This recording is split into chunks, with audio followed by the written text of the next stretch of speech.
Good evening, viewers, and welcome to another session of Mazungumzo. This is your host, Dr. Gilbert Githere again, coming to your homes with the same program. We have been analyzing being and time, and we are going to continue.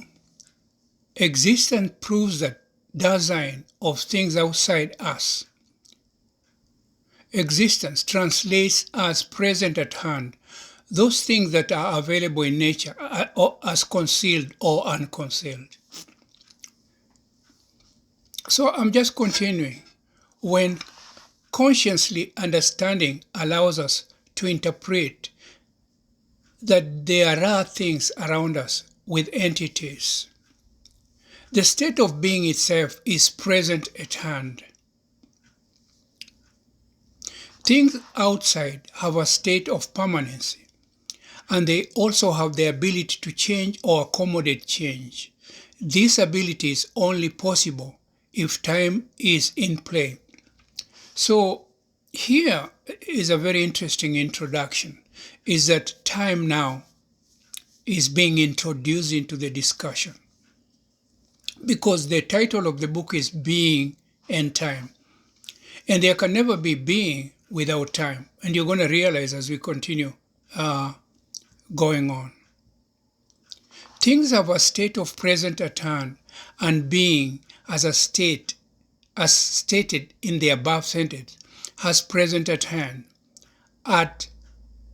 status. So if this is true, then design is a being in the present at hand state, and so are things. So you can see Dasein himself, he's in the realm of things. So you see, entities are not things, or vice versa.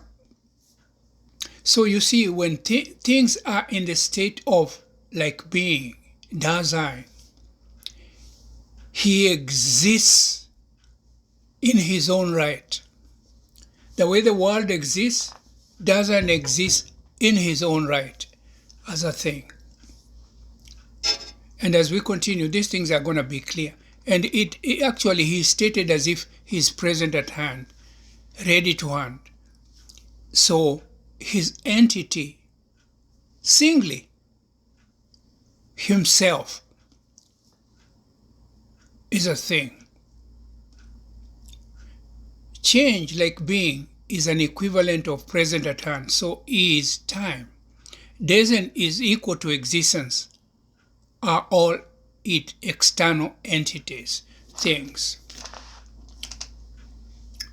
This is very, very interesting, but try to digest it. That things that, for example, are, let's say, trees, stones, animals, they exist as entities unto themselves, and they are things. So what we unconceal as we go on with our understanding, we unconceal things, and we start to see entities in them. But before we do that, they exist as things. So Dasein is a thing, but is a being. So what we are studying is, who are the entities that go together with Dasein? The above argument rules out the logic that external things don't exist. They have existence, and that is where Dasein gets his existence. Things have existence. And because they have existence, we keep on studying them on how they could help improve our lives. But before we do that, they exist outside the environment just as things, or those are things. And things are the ones which have the quality present at hand. The present at hand is a real state, and it allows entities of things to be unconcealed, especially those around Dasein. And this time I would like to remind the readers of this analysis that Dasein is existence. So Dasein, actually the name itself, Martin Heidegger coiled it. It means existence. Interesting, yeah? This analysis is using existential ontological assertion in arriving at its conclusions. For example, this method of assertion seems to decipher through realism that the external world is really present at hand. They're real things. There are real things out there, real beings. Ontical. Being in the world, as Martin Heidegger has it, means existence. Another thing to remember is that Dasein is conscious of his Dasein. This translates he is conscious of his existence. Interesting name that Martin Heidegger picked. It means existence. Dasein means existence. So if consciousness, which is acquired through understanding, allow Dasein to realize his existence as a thinking entity, then in the same strength he can decipher the external world and so decipher its existence.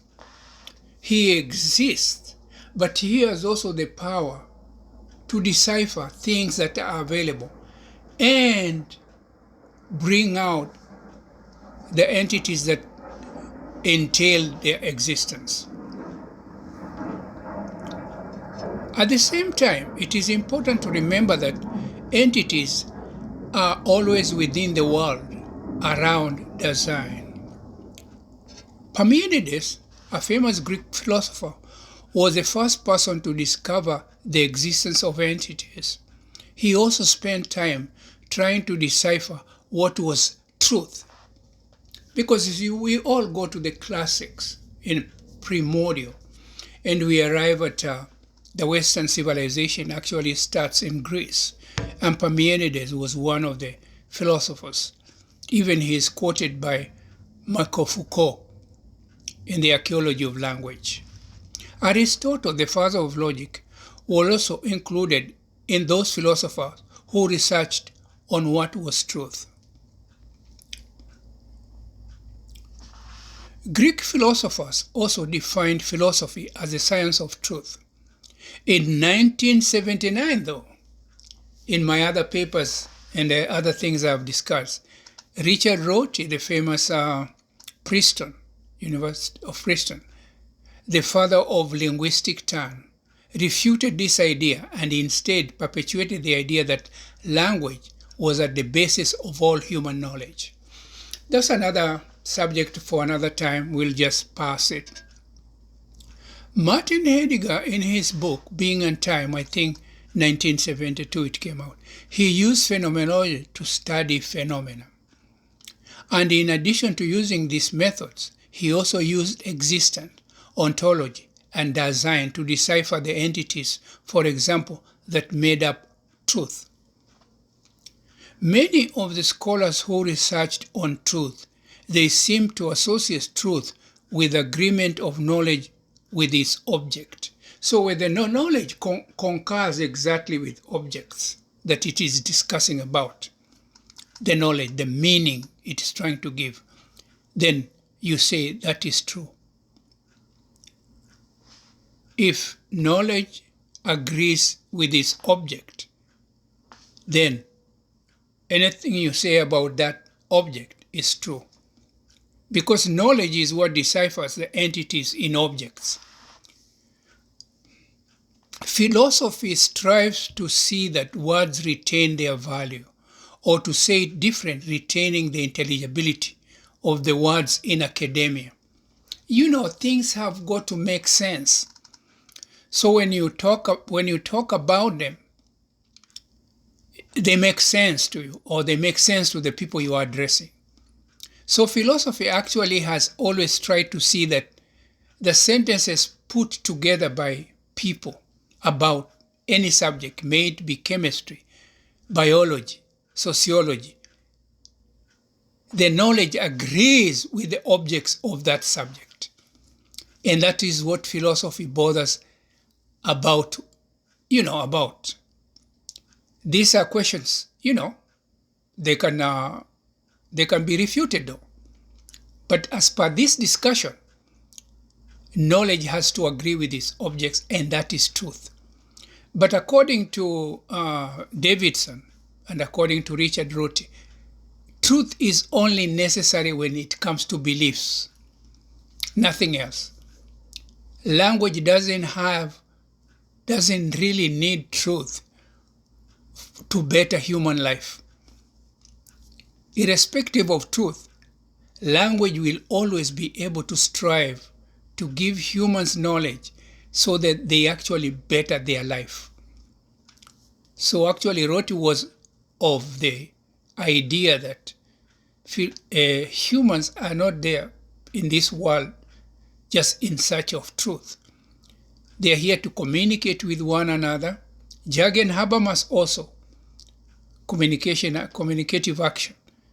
It is people to discuss, agree, arrive at a consensus, and better their lives as they increase their knowledge about the entities around them. That's a subject for another time. The truth is responsible for unconcealing, uncovering, allowing unhiddenness of entities. They gain power to show themselves as themselves because of truth. This is according to the discussion of Martin Heidegger.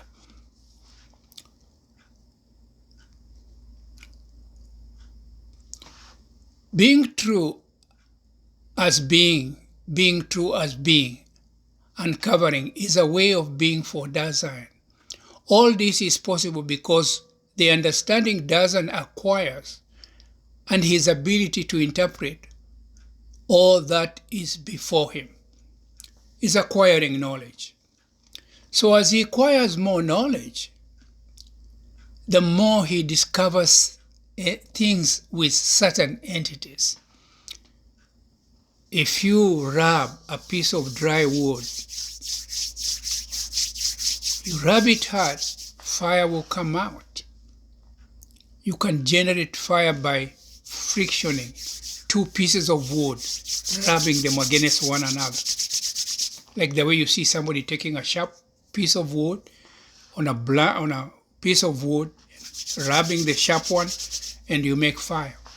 So that's how fire was discovered. Or you hit a stone, a piece of stone against the other one, or a piece of iron, fire will come out. That's a discovery of entities of fire. Tools for deciphering. The primordial, the existential ontological foundations of uncovering world's disclosedness. The world has ability inherently. Disclosedness is a state of mind of Dasein, and it is possible because of understanding. And discourse is a variable of language. So you can see discourse, which is a variable of language, is what Dasein involves himself in to practice understanding. And that's the knowledge that I'm talking about. And that one allows him to decipher the things I was talking about in the beginning, present at hand. They have not been unconcealed. They are concealed, they are hidden. So he discovers the way I talked about fire. And this is possible because of language. Truth, uncoveredness, is something that must be always first be wrestled from entities. The entities get snatched of their hiddenness. A mouthful, but understandable. Division 2, Dasein and temporality. Now, this is the most interesting part because temporality now is actually time. And time and being, they go together. Being and time. Entities can only be there if there is time. Awaiting, the word awaiting, making present. For you to make entities present or discover them, uncover them, and conceal them, make them determinedness, you have to have time. Once you stop having time, being does not exist. That is at the head of this program. Excuse me. So, temporality. The outcome of the preparatory fundamental analysis of Dasein, the task of primordial existential interpretation of this entity. That's a mouthful. Hermeneutics interpretation had come into the scene to help decipher who is Dasein and its being. First, hermeneutics was going to look at the history of being. Hermeneutics actually, it was made quite prominent or famous in philosophy by Edmund Husserl when he brought in the subject of phenomenology. Historicity of anything, or the history of anything, is so important if you're going to understand it. You got to know its history. Hermeneutics is a science of interpretation. Especially, let's say, for example, you want to decipher the Bible, the Judeo-Christian Bible. Because the way things are written in the Bible, they have hidden messages. So you got to interpret the meaning. And that's a long story, like when they say it is hard for a rich man to enter the kingdom of God, just like it is hard for a camel to pass through the eye of a needle. So the eye of the needle is not the eye of the needle we know for sewing. It is a small gate.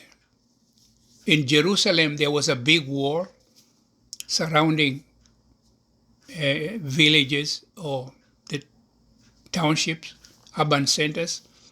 So if you wanted to enter in the evening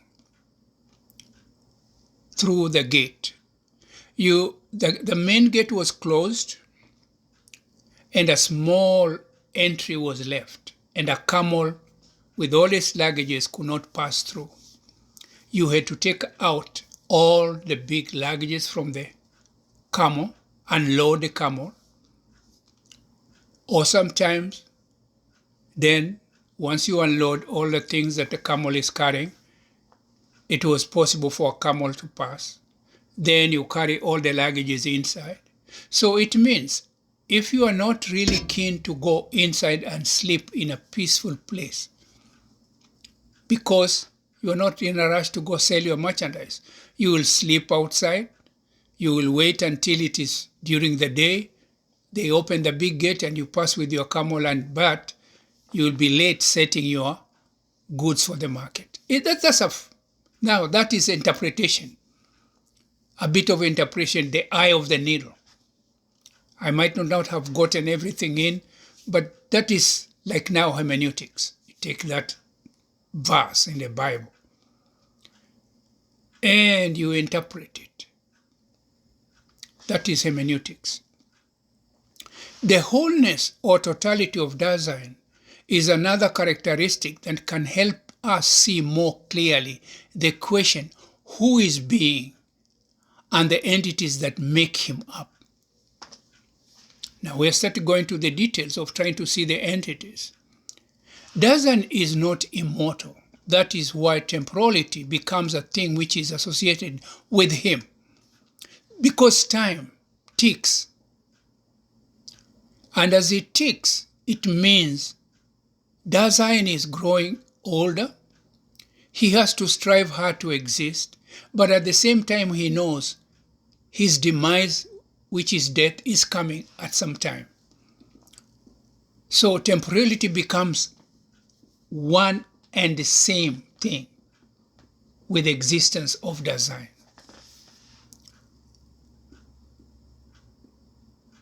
Simply, this means that Dasein in its everydayness, must contend with itself that one day it will perish from this world. Does Zion reconcile or sees death from a distant place or from a vantage point when it affects those around it, others? Design being also is something that we ourselves can end up understanding through investigation, and this will help us realize its holiness. Also, this will get more clearer if we scrutinize holiness against death, which is the end of Dazan's existence.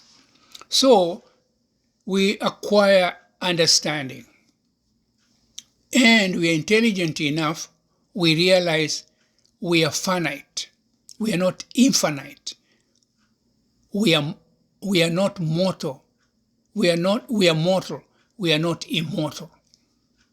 So at a certain time, as time ticks, temporality temporalizes, it ticks, and it changes things.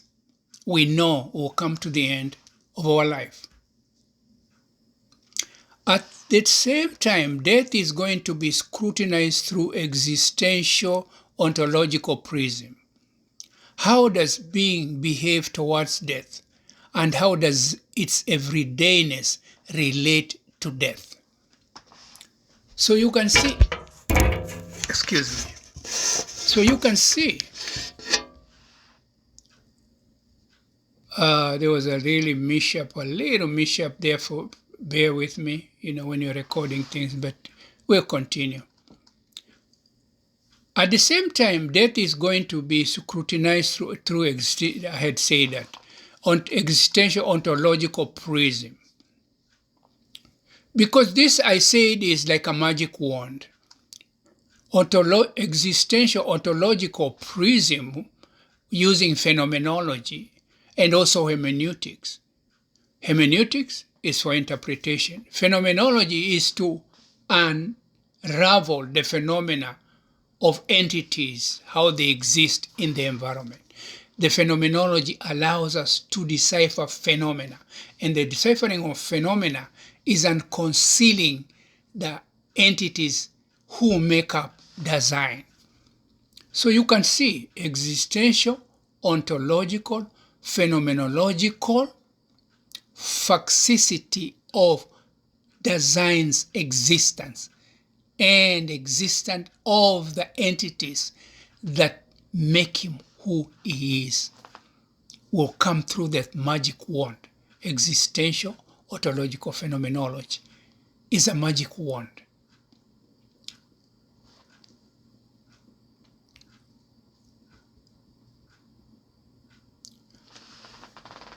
After this scrutiny, it will be clear how death is seen through an existential prism.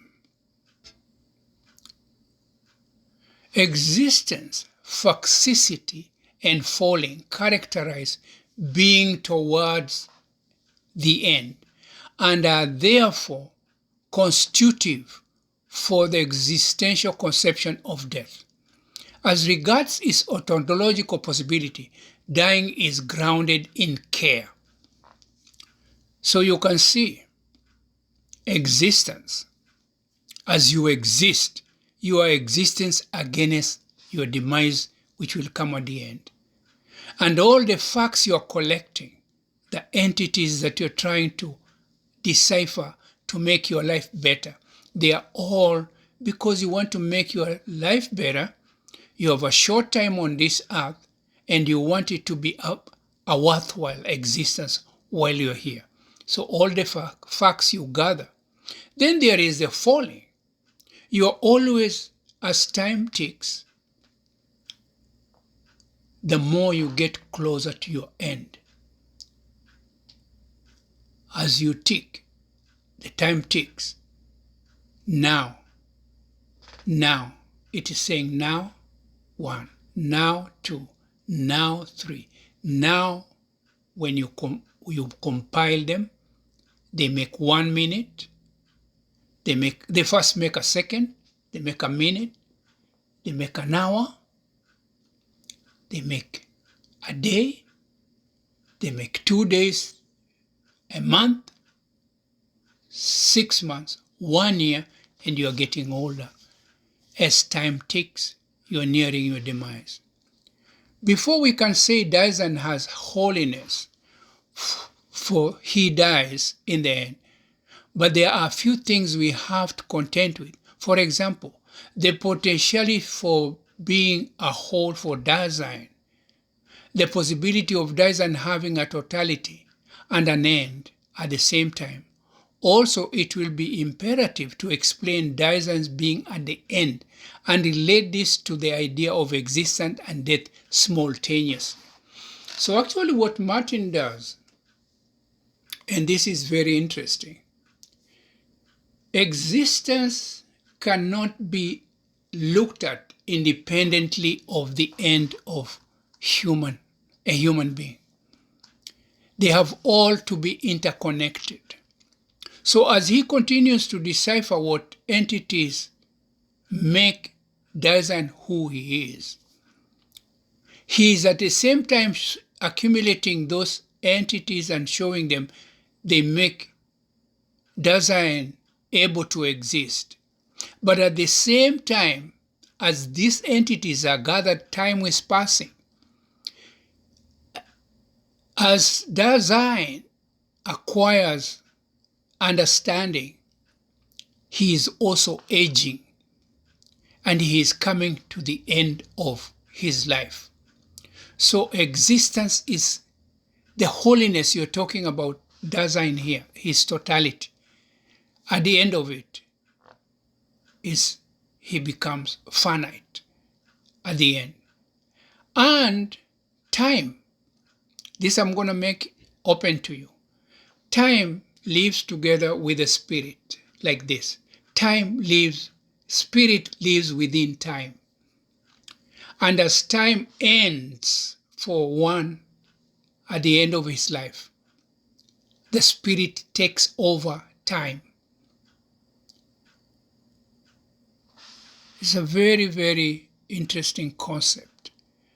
These questions will be approached from pondering over these issues. Death of others. Dasein understands death because his neighbor dies before him, or somebody in the community, others. He learns about the demise of death through others. And then understanding is holiness. Dasein's understanding Dasein's holiness relating to it and totality. So as I said, you gain knowledge. You're an intelligent animal. You know you're mortal. You are not immortal. You're finite. You are not infinite. You come to an end. Now, how essential, this is 3 actually, not 4. How essential, how existential analysis of death is different from other interpretations which ignore the existential ontological phenomenological root. 5. No, that's 4. The structure of death through existential ontological phenomenological realm. 5. Being towards death and Dasein's everydayness. The whole 6, because I did not number them properly. The whole concept of death and the being towards death. And lastly 7, but not the least, existential explanation of death. That is just a rubric of what I'm going to cover as we go ahead. When Dasein dies, it stops to being out there. It is no longer Dasein. It stops to be part of its death in understanding and through experience. No Dasein is allowed to be an understanding and experiencing of its demise. It's a riddle. It's a hidden secret, the end of every human being. They don't know where they end up. It remains a secret. So what is left of Dasein is to understand and experience the death of others alongside. This ability of Dasein is to be an observer, allows its totality against death to be deciphered. Just as I said, you will attend a funeral of a friend. You will experience death at that ceremony. So others become an example of what comes to you in the end. It is important at this point to remember that Dasein exists and existence stops with death. But being no longer in the world of Dasein dialectically, there is a transformation of no longer Dasein being. We can say that we have something present at hand. It's a secret of where we end up when we come to the end of life. So we actually have a present at hand, a hidden understanding, knowledge that we don't have through death. And they put it very well there. It becomes an aspect of present at hand. Because you remember when we said things, human beings did not originally have fire. They did not have fire. They discovered fire. And it made their lives better. They used to eat food raw. And it would, you can imagine eating food raw. You can get sick. The same thing, everything has got to be discovered. So humans have never discovered the death. The departed Dasein, lifeless body is still around.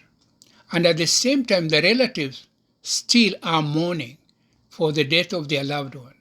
They also decide to conduct activities which are meant to honor their deceased relatives or whoever it might be. They experience the loss which the disease does not.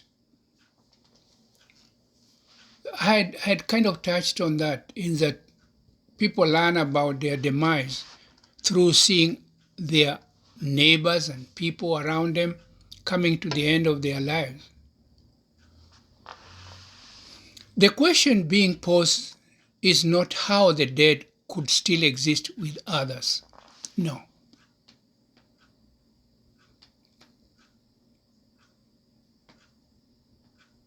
We are asking about the ontological meaning of the dying of the person who dies as a possibility of being which belongs to his being.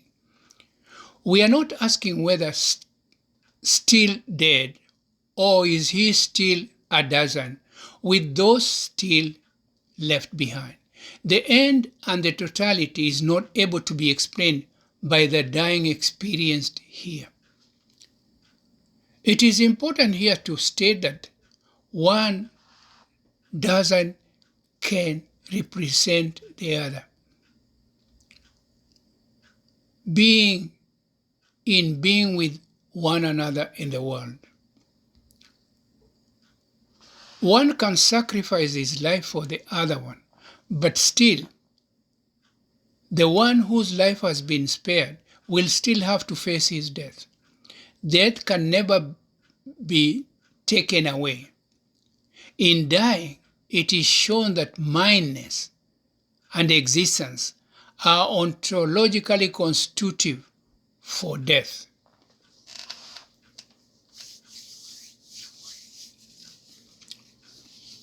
You can never escape your demise of being finite. It will one time have to come to you.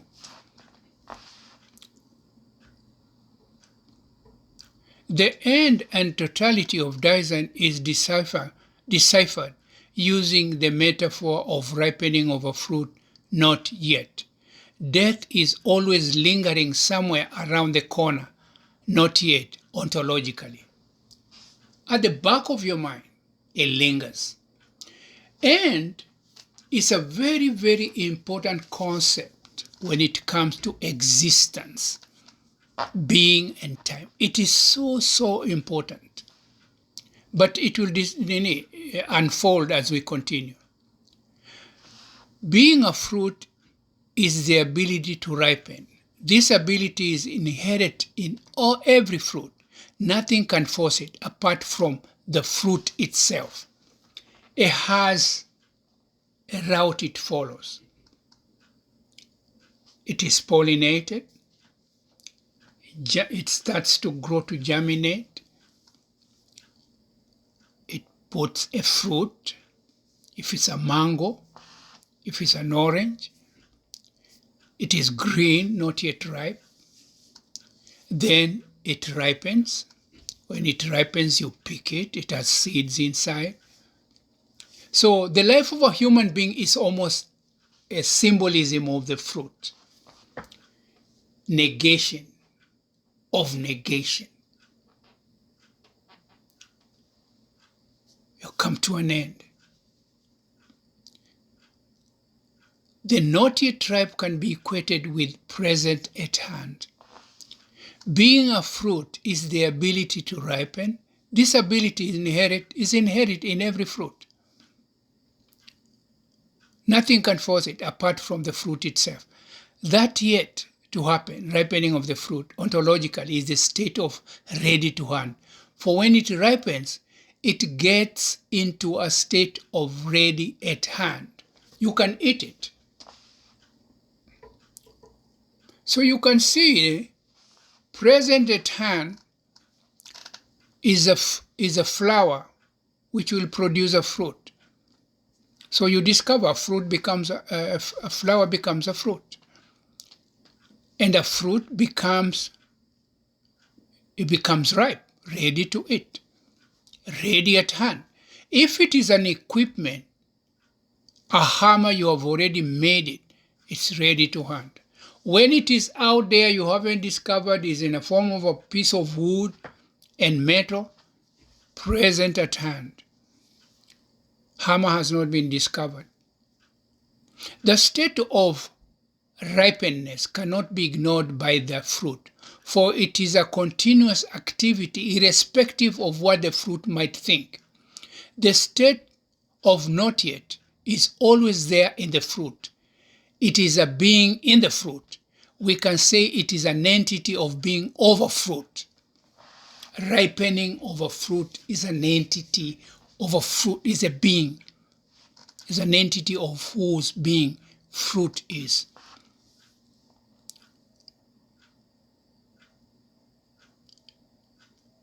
Is stopping and ending not the same ontologically? When something stops, for example, wind, it is no longer present at hand, waiting, concealed to blow again.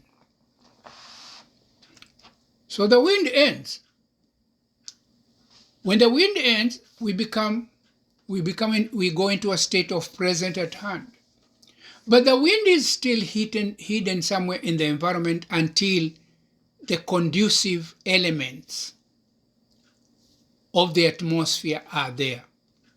Then the wind will blow again, ready at hand.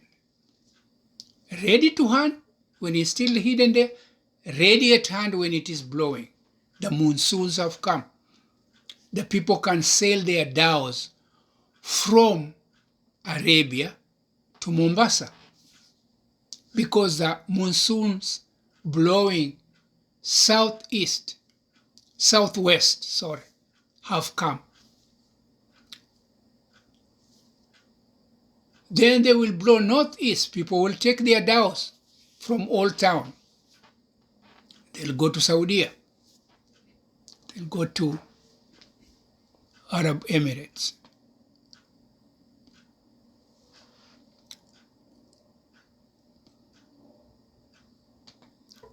Another way to explain present at hand is when a road comes to an end. This means the road is present at hand. It could continue if necessity should arise. Ontologically, stopping and ending are not the same.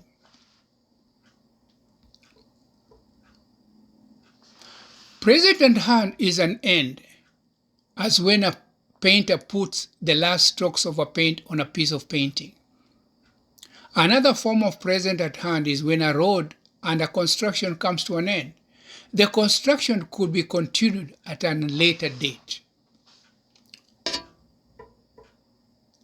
And I think at this point, you're going to allow me, I'm going to stop at this point and say ciao for now. This is Dr. Githere with Being on Time, coming to the end of the program. Until we meet again, ciao, ciao.